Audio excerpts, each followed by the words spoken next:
পহেলা বৈশাখের সংস্কৃতিকে দলীয় হাতিয়ারে পরিণত করেছিল বিগত সরকার, এমন মন্তব্য করেছেন জাতীয় নাগরিক পার্টির আহ্বায়ক নাহিদ ইসলাম। সেই সাথে পহেলা বৈশাখকে জাতীয় উৎসব হিসেবে পালনেরও আশা ব্যক্ত করেন তিনি।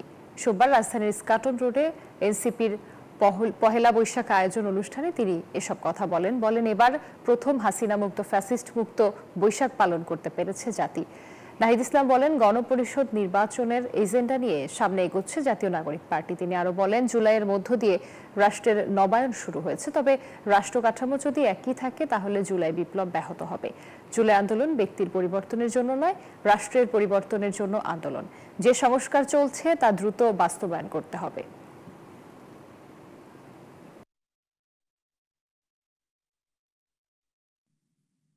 যে সংস্কারের ধারাবাহিকতা চলছে, আমরা মনে করি যে দ্রুত সময়ের মধ্যে কার্যকর করা উচিত।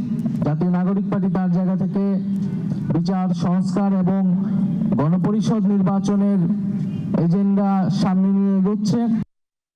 বান্ডেল থাকলে প্রতি সেনমানিতে টাকা বাঁচবে। বিকাশ সেনমানি বান্ডেল কিনে জিতুন প্রতি লেনদেনে।